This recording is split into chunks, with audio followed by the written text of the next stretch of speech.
Bonjour mesdames et messieurs, ici Normand Pinard.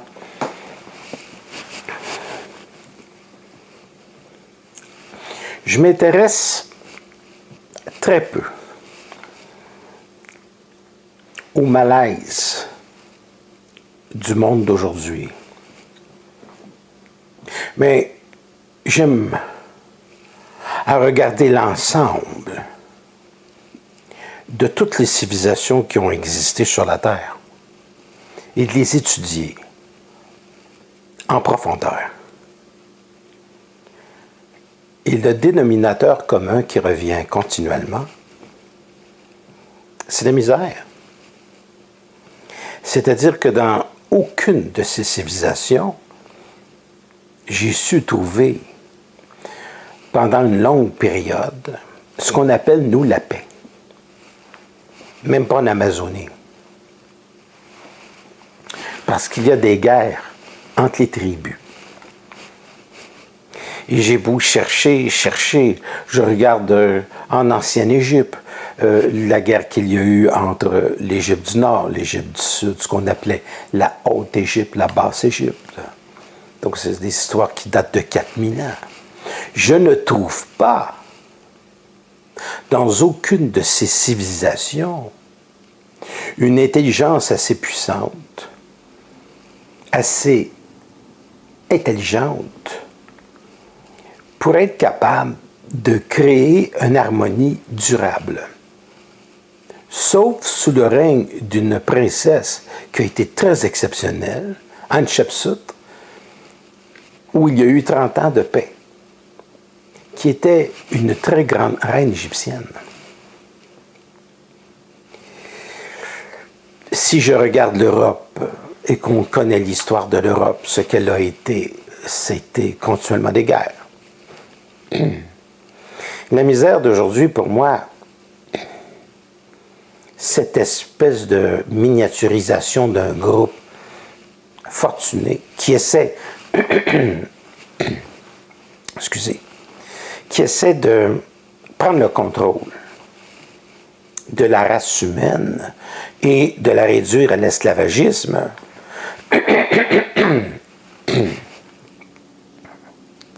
Excusez deux fois. Pour moi, n'est pas représentatif de la race humaine au sens de l'intelligence. C'est représentatif de la race humaine au sens de la possession. C'est-à-dire qu'il y a des énergies sous forme électrique qui a la capacité d'influencer la pensée humaine, de pouvoir l'orienter dans le but, le seul et unique but de la destruction de la race humaine. Qu'elle soit selon la couleur du temps une mode ou un autre mode, ou un modèle de pensée, que ce soit du communisme, du capitalisme, de tout ce que vous voulez, il n'y a pas de paix. Il n'y a pas d'intelligence fondamentale. Il y a des groupements religieux. Et aussitôt qu'il y en a un, il y en a un deuxième, il y a ainsi de suite, une éternelle confrontation. Et c'est la même chose avec les gens, c'est la même chose avec vos amis. Les meilleurs amis que vous avez peuvent devenir facilement des ennemis très peu de temps après. Ce n'est pas par hasard que j'aime beaucoup la solitude. L'être humain n'est pas conscient des forces occultes qui cherchent la destruction. Et à partir du moment où un être humain est capable de comprendre la structure de l'invisible, il n'est plus influencé par ces forces-là, ou il l'est beaucoup moins. Il amène les plans invisibles à être sous son contrôle à lui. Que ce soit des gnomes, des farfadets, des extraterrestres, des êtres extradimensionnels, que ce soit la Sainte Vierge, que ce soit n'importe quoi. Moi, ce que je veux, c'est le résultat de l'intelligence à travers l'apparition de l'invisible au visible. Et je constate à travers des millénaires qu'il n'y en a pas. Même lorsque Athéna s'adressait aux Grecs, parce que les dieux de la Grèce antique avaient cette capacité d'apparaître aux gens et de pouvoir communiquer personnellement avec les gens de la Grèce. Ce n'étaient pas des dieux qui étaient séparés de l'homme, c'était des dieux qui pouvaient communiquer avec l'homme, apparaître à l'homme. C'est très intéressant d'étudier les différents phénomènes d'apparition à travers les âges et de regarder comment ça se passe. Et c'est à partir de ce moment-là qu'on peut commencer à comprendre le rapport entre l'invisible et le visible. Et à partir du moment où un individu accède à sa conscience, il est capable de comprendre et d'envisager ses forces de l'invisible. Et à partir du moment où il peut envisager ses forces de l'invisible, il peut commencer à se laisser manipuler et manipuler l'invisible pour ne pas être manipulé. Donc, quelqu'un pour moi qui est conscient, c'est quelqu'un qui est capable de manipuler de l'invisible. C'est quelqu'un qui est capable de ne plus être influencé par l'invisible. C'est quelqu'un qui connaît les lois de l'invisible. C'est quelqu'un qui connaît les lois de ce qui se cache en arrière de l'existence de la vie humaine. Ça, tant que cette chose n'est pas comprise, l'être humain est une victime. Alors qu'il y ait aujourd'hui un petit groupe de fanatiques religieux, de je ne sais trop quoi, de capotés. Les capotés sont intemporels de toutes les époques. Ce qui se cache en arrière de ces capotés, c'est la même chose que les capotés d'autrefois. Il n'y a pas de différence. Que vous appelez ça du nazisme ou comme vous voulez, ou votre belle-mère, ou tout ce que vous voulez. Le but est toujours la destruction de ce que vous êtes en tant qu'être. Et une chose que je tiens à dire aux initiés, plus vous êtes vous-même, plus vous êtes attaqué de tous les bords, de tous les côtés. Parce que lorsqu'une entité ne peut plus totalement vous posséder, elle est à l'extérieur de vous. Et quand elle est à l'extérieur de vous, elle n'est pas à sa place. Et elle veut revenir vous contrôler. Et elle va utiliser les gens qui sont autour de vous pour tenter ce massacre. Elle va tout faire. C'est tellement intelligent dans son manque d'intelligence. C'est tellement intelligent dans son manque d'intelligence que ça a beaucoup de synchronicité. C'est-à-dire des gens que vous recevez comme ça à votre fête, quelque chose comme ça, là, et qui, à un moment donné, commencent à dire des choses qui sont blessantes. Puis là, ça n'arrête pas. Puis ça devient un concours de stupidité. Et vous allez remarquer ça dans toutes sortes de choses, de la manière que les gens conduisent leur voiture, que c'est autant suicidaire pour eux que ce l'est pour vous. Il faut comprendre le rapport avec l'invisible et comprendre que l'être humain qui semble exister ou vivre sur Terre n'existe pas, il ne vit pas réellement, il n'est pas là. L'être humain n'est pas là. L'être humain, c'est de l'eau. L'être humain, c'est l'expérience dans un corps matériel des invisibilités qui veulent reprendre le pouvoir depuis l'aube de l'humanité. Et regarder la réalité, pour moi, c'est regarder la réalité dans un ensemble historique. Pas dans un ensemble personnel. Un ensemble personnel, pour avoir un ensemble personnel, il faudrait d'abord être une personne. Il faudrait d'abord avoir un je. Il faudrait d'abord être. Nous ne sommes pas de l'être. Nous suivons. Nous suivons l'autre à côté. Il s'habille comme ça, on s'habille comme ça. Il achète une voiture comme ça, on veut une voiture comme ça. C'est juste suivre. Suivre. Ce sont des modes. Le monde, c'est une mode qui a la capacité de changer la couleur de sa destruction. C'est tout. Et ça prend absolument le phénomène de passer à la conscience. Et à partir du moment où un individu passe à la conscience, il ne dépend plus du monde. Il n'en a rien à foutre de la possession du monde. Il s'occupe lui-même de sa propre possession, puis il travaille là-dessus pour essayer de s'en débarrasser. Et à ce moment-là, il devient libre de lui-même. Il ne devient pas juste libre des autres. Il devient libre de lui-même. Être libre de soi-même, ça veut dire vivre en paix avec soi-même. Ça veut dire être tranquille. Ça veut dire ne plus avoir à penser de la foutaise. Être libre de soi-même, c'est être créatif. C'est faire surgir de l'invisible quelque chose d'intelligent. C'est ça de la créativité. C'est la matérialisation dans notre monde de quelque chose qui n'a jamais existé auparavant et qui rend notre vie qui est plus facile. Et à partir du moment où vous réussissez à créer en vous cette espèce de paix, bien, la vie devient extraordinairement plus facile, simple. Parce que les choses se placent mieux que si votre ego était intervenu, vous et vos milliers de petits projets. Les projets sont déjà là. On n'a pas besoin de se casser la tête avec. C'est-à-dire que les choses ont tendance à se placer d'une manière que je qualifierais de magique. Et c'est pour ça que la métaphysique m'intéresse beaucoup. Ça ne veut pas dire de ne pas avoir de projet.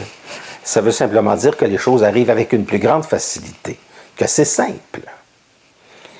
Et tant qu'on ne comprend pas cette chose, qu'à travers les âges, à travers les millénaires, c'est un sempiternel pareil, ça recommence toujours. C'est juste qu'on vit toujours de la misère ou de la maladie et qu'on pense que cela est normal, de vivre de la misère et de la maladie parce que tout le monde le vit depuis l'aube de l'humanité. Ce n'est pas normal. Et c'est au niveau de la conscience. Je vais vous apporter ici une remarque. Il y a beaucoup de gens sur YouTube ou sur TikTok qui me disent « C'est quand même extraordinaire, tu n'as pas beaucoup de followers. » Je ne demande pas à avoir des followers sur YouTube. Je ne demande pas à avoir des followers sur TikTok. Ce n'est pas mon but.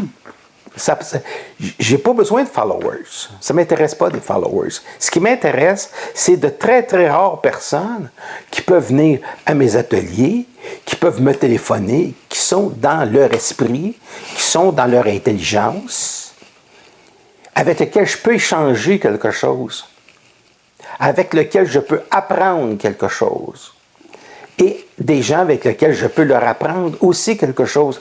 Donc, je qualifie mon rapport avec les autres d'échange. J'ai eu des gens au téléphone qui étaient à l'autre bout du monde. Les gens qui me font vivre, c'est pas des gens du Québec. C'est des gens qui viennent de la Suisse. C'est des gens de France. C'est des gens d'Afrique.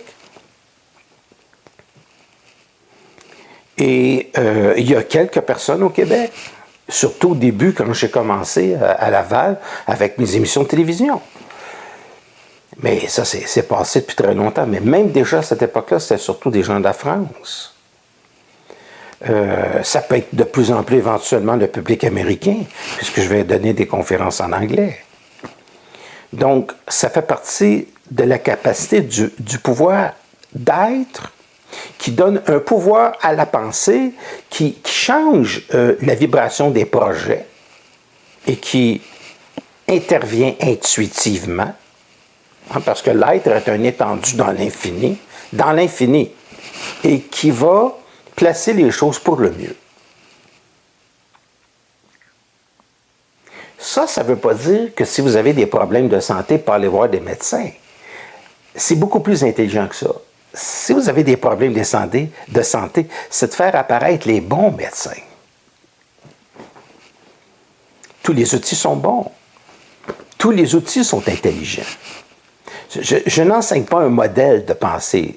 J'enseigne une vibration, et lorsque cette vibration, elle est, met en vibration quelqu'un, que ça anime son intuition. Il sait quoi faire. Il sait où aller, comment faire. Et ça, c'est le but justement, je le fais dans les consultations quand les gens me téléphonent. J'aime aider les gens. J'aime aider les gens qui connaissent mon travail. C'est pour ça que je ne veux pas avoir des followers. Parce que les gens qui connaissent mon travail sur YouTube depuis 40 ans, la conversation est au même niveau. Elle est extraordinaire, c'est facile. Mais quelqu'un qui me demande s'il va trouver son chat quelque part, c'est moins intéressant. C'est pas ça qui m'intéresse. L'intelligence pure n'a jamais existé sur Terre. Elle commence à apparaître.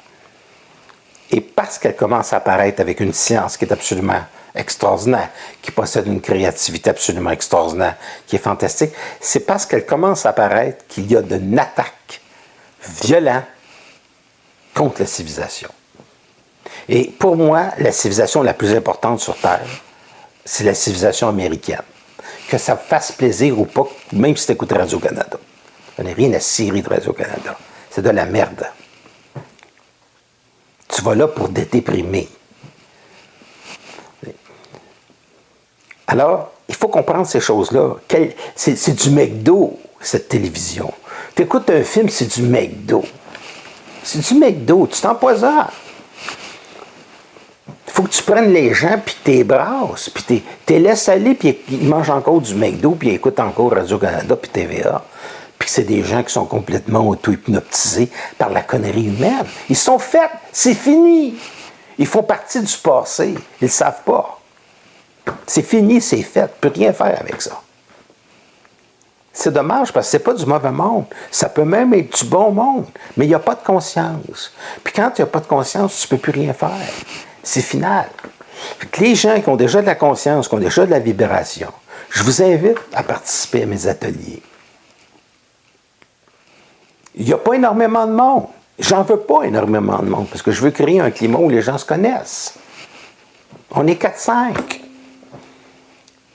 Puis s'il y a d'autres gens qui sont intéressés, je ferai d'autres ateliers.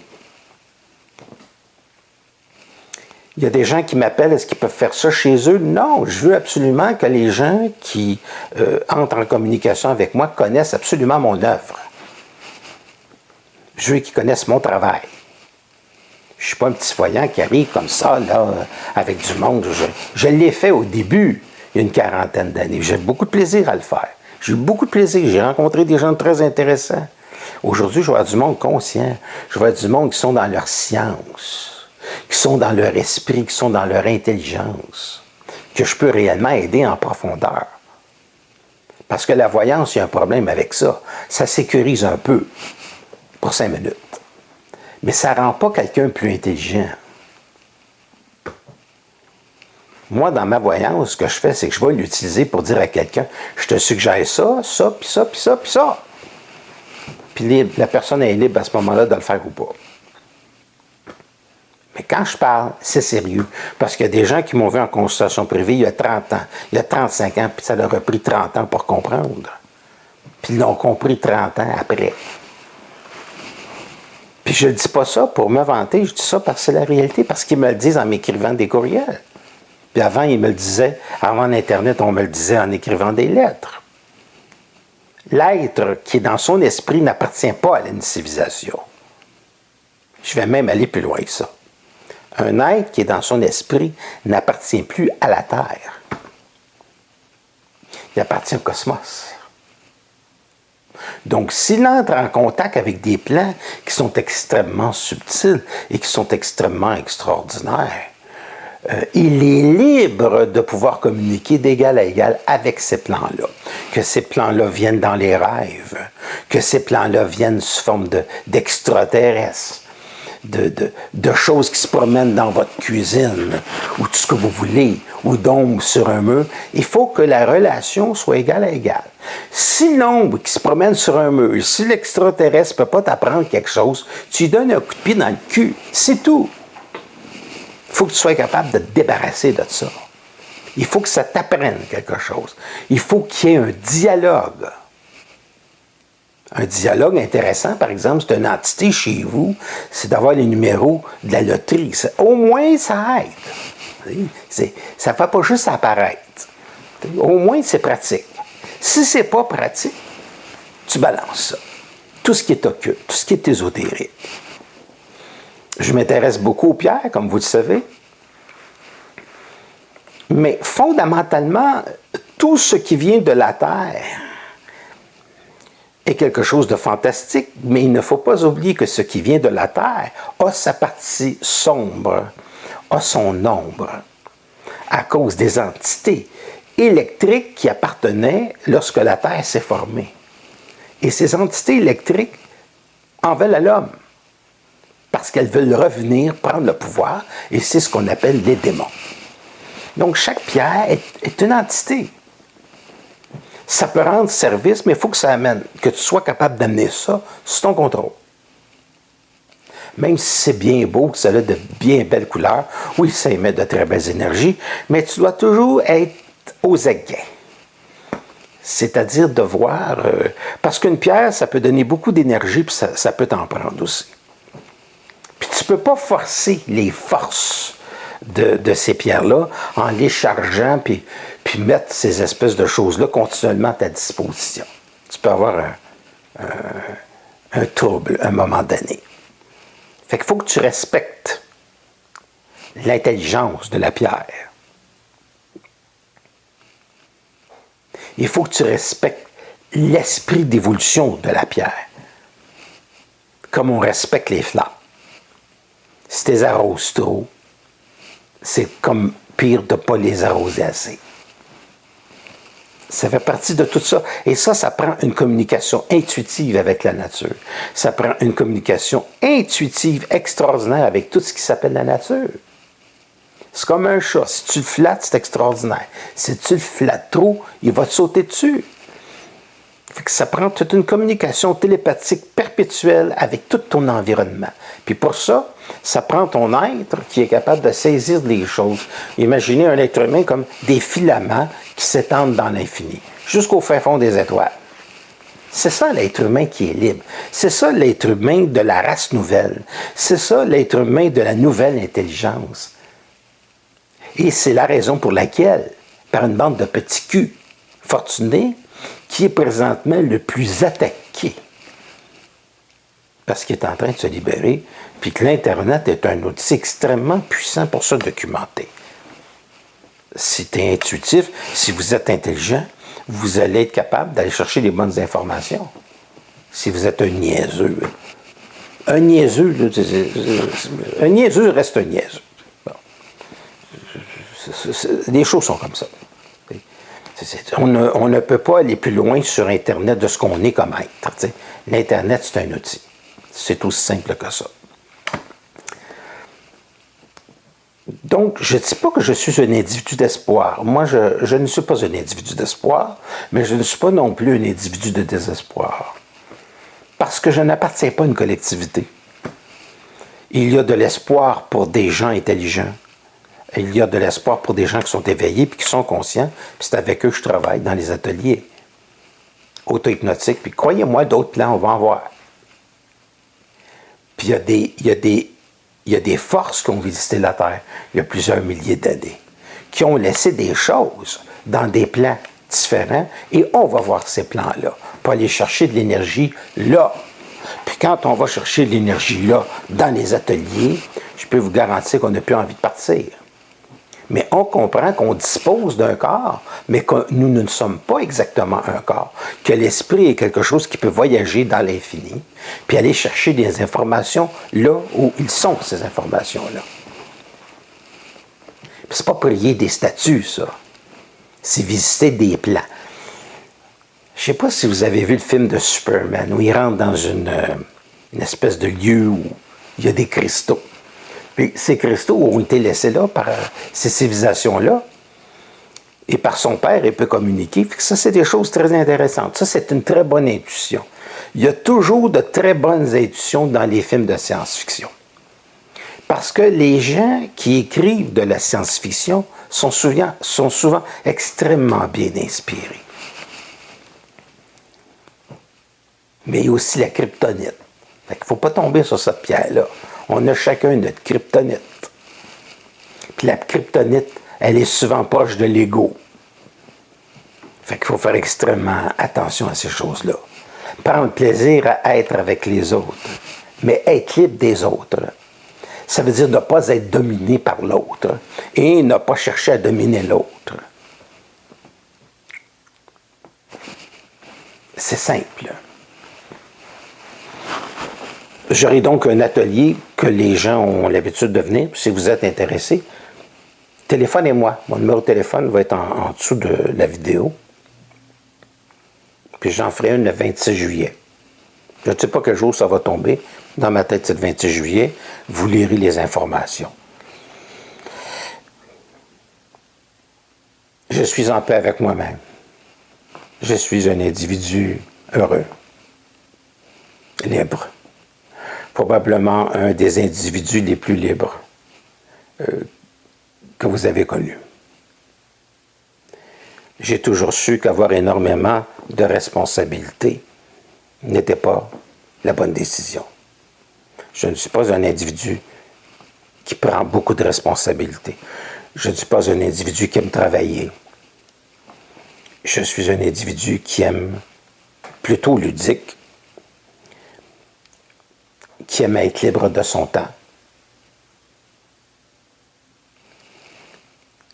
et qui fait les choses quand ça lui plaît.